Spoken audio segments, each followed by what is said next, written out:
Assalamualaikum warahmatullahi wabarakatuh. Selamat pagi. Hari ini kita bakal belajar tentang kalor dan perpindahannya. Jadi, kalor adalah energi panas yang berpindah dari benda bersuhu tinggi ke rendah kayak angin gitu ya. Jadi, 1 kalori sama dengan 4,184 Joule atau 4,2. Nah, 1 kalori itu adalah jumlah energi panas yang dibutuhkan untuk menaikkan suhu 1 derajat Celcius untuk 1 gram air. 1 kilokalori sama dengan 1000 kalori ya.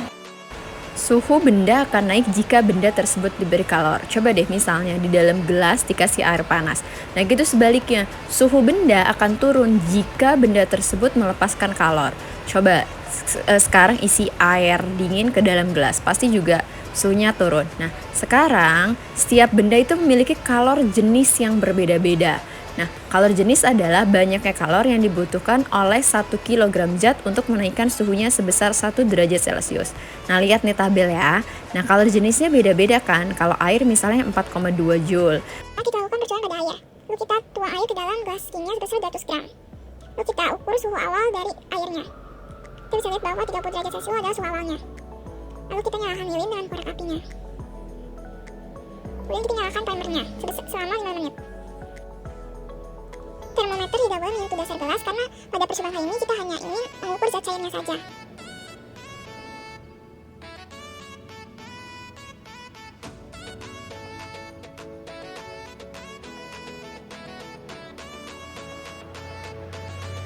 Setelah 5 menit kita lihat suhu akhirnya.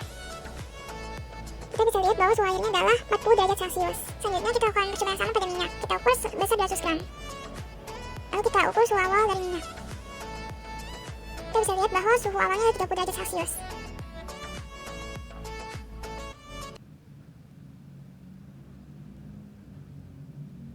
Setelah 5 menit kita lihat suhu akhirnya. Kita lihat bahwa suhu akhirnya adalah 50 derajat Celcius. Data yang kita peroleh adalah sebagai berikut. Perubahan suhu pada air adalah 10 derajat Celcius, sedangkan perubahan suhu pada minyak adalah 20 derajat Celcius. Sehingga kesimpulannya adalah silahkan dibaca, yang penting makin besar kalor jenisnya maka semakin kecil suhu yang diperlukan. Dan pada perubahan wujud ini ada proses pelepasan kalor dan juga ada saat proses memerlukan kalor. Nah, proses yang melepaskan kalor itu misalnya mengembun, kemudian membeku, dan juga dia menghabur. Nah, sementara itu untuk yang proses perubahan yang memerlukan kalor itu adalah menguap, kemudian melebur, dan juga menyublim.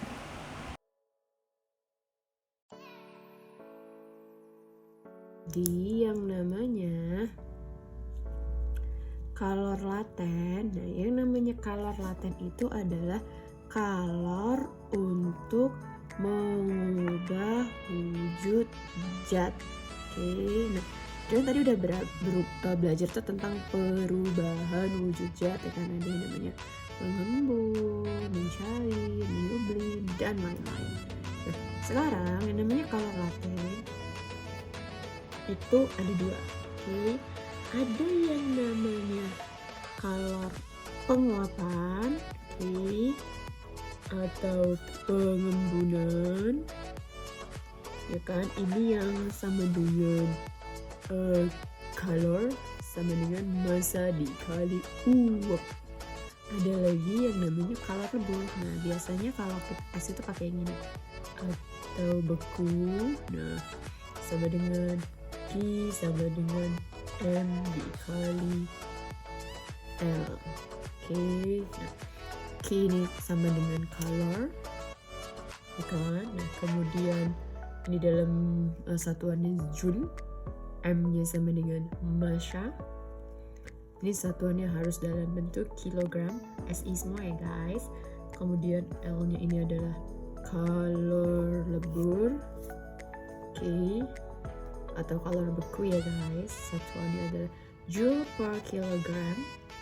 Kemudian U itu adalah kalor penguapan. Satuannya adalah juga Joule per kilogram.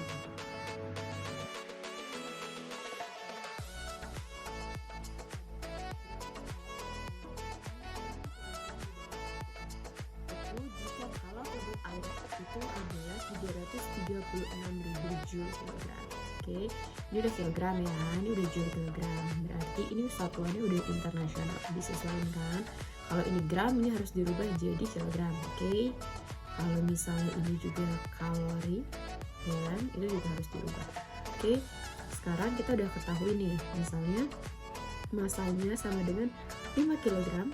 Oke, kemudian diketahui L-nya, ya kan, sama dengan 336.000 joule per kilogram gitu kan. Yang ditanya adalah kalor.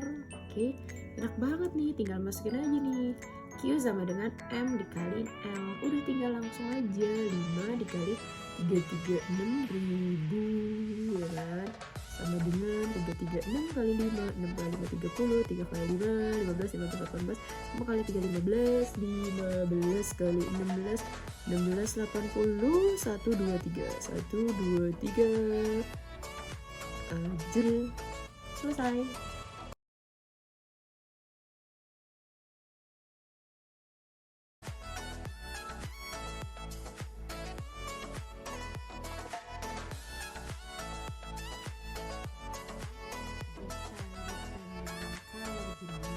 Kecil dikalikan dengan delta T. Jadi di sini ada Q-nya kalor sama dengan massa dikalikan kalor jenis, ya kan, dan dikalikan perubahan suhu.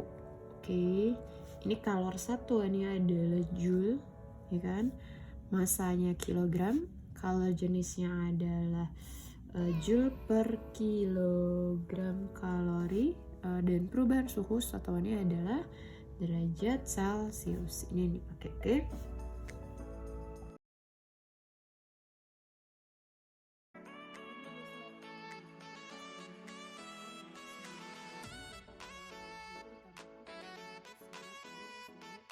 Derajat Celcius. Berapa suhu akhir air jika kalor jenisnya 4200 joule kilogram kalori. Nah, jadi harus ingat banget rumusnya tuh Q M kali C kali delta T. Nah, ini tanya, ini adalah suhu akhir air. Berarti kalau suhu kan di delta T ya. Nah, ini karena kalau misalnya kayak gini, ini kan kayak gini. Tapi kalau misalnya dicari M sama dengan Q per C dikali delta T, ya kan. Tapi kalau misalnya di C-nya itu udah pasti ya, berarti kalau seandainya delta T yang ditanya sama dengan Q per M dikali C. Oke, nah sekarang kan yang ngomongin kan tentang suhu kan, berarti pakai rumus yang mana nih? 1, 2, atau 3? Berarti pakai yang ini. Oke, berarti kalau nyari delta T itu rumusnya, jangan nyari delta T, kita harus ketahui dulu. Nah, diketahui apa aja sih? Kalor sebanyak. Nah, berarti kalor ya diketahui adalah 84 kilojoule. Satuannya pakai apa sih? Satuannya joule. Ini kilo. Kalau kilo itu sama dengan 1000, berarti 84.000 joule. Oke guys. Kemudian ini suhu masanya nih, kalau gram 500 gram. Nah, 500 gram itu harus dirubah jadi kilo. Nah, 500 dibagi 1000 guys, sama dengan 0,5 kilogram. Kemudian ini ngomongin suhu. Ini ngomongin apa sih? Suhu awal. Kalau suhu awal berarti T awalnya sama dengan 20 derajat Celcius. Kita ngomongin T awal dulu. Tapi yang di T awalnya nggak ada kan? Tapi yang ditanya adalah delta T. Ya kan? Kalau dia ditanyanya delta T itu merupakan T akhir dikurangin T awal. Jadi yang namanya perubahan suhu adalah suhu akhir, ya kan? Ini kan perubahan suhu ya guys. Nah, perubahan suhu itu adalah suhu akhir ya dikurangin dengan suhu awal. Nah, sekarang kita mau cari suhu akhirnya, tapi kita harus nyari delta T dulu guys. Nah, dengan rumus yang ini, kita pakai rumus ini ya guys. Delta T sama dengan Q per M kali C.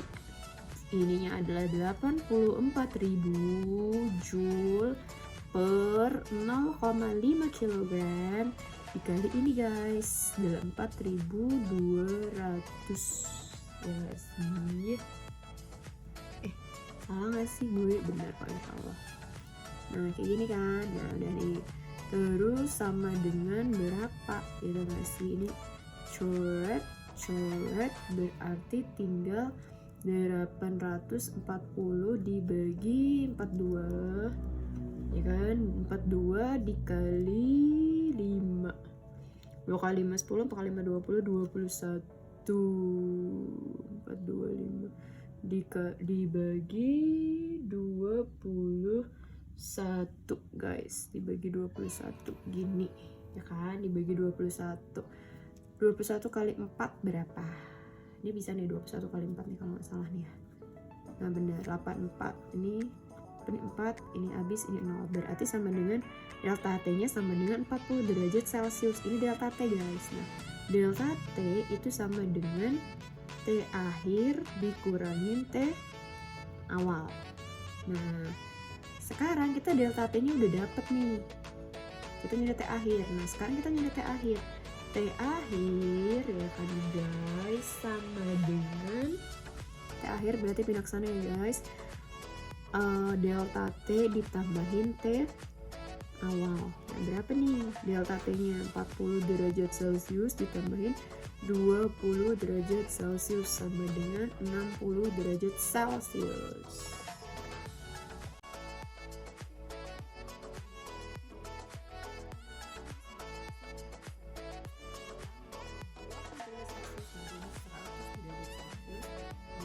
Jenisnya adalah 450 Joule per kilogram derajat Celcius. Kita tulis dulu diketahuinya. Yang diketahui adalah masanya 10 kg. Ini udah kilogram ya guys, jadi nggak perlu lagi dirubah.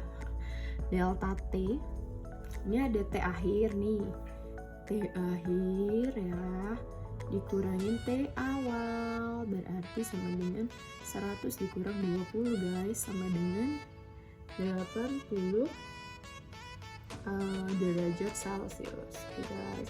Nah kemudian yang diketahui apa lagi dari soal nih, enak banget loh, ini ada ini tinggal C nya 450 Joule kilogram derajat Celcius. Yang ditanya adalah kalor, ditanyanya kalor. Enak banget nih pakai rumus yang tadi ini, pakai rumus yang ini nih. Nah pakai rumus yang ini nih guys, enak banget kan, M kali C kali delta T. Nah M nya 10 kg kali 450 Joule kilogram dikaliin 80 derajat Celcius. Ini biar enak nih penamanya. Nah kali. Nah berapa nih?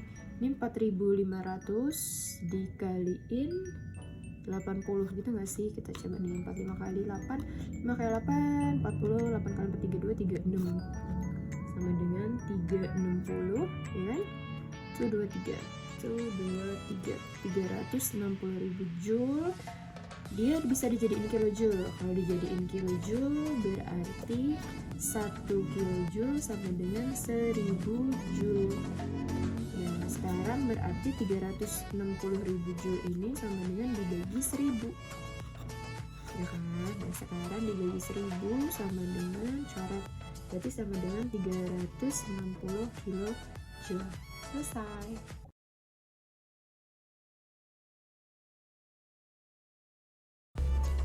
Kalor ini dapat berpindah dengan 3 cara. Salah satunya adalah konduksi.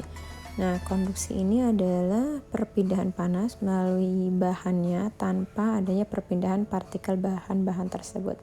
Misalnya adalah banyak sih, ada gosokan, kemudian alat-alat masak. Nah, di proses ini ada contohnya, misalnya konduktor dengan isolator. Nah, konduktor itu bisa dilihat. Nah, ada timbal, baja, aluminium, emas, tembaga dengan perak. Nah, semakin ke kanan itu semakin baik. Berarti perak yang paling bagus sebagai konduktornya. Sementara pada bagian bawah, air, bata, kayu, styrofoam, udara, dan hampa itu adalah isolator yang buruk.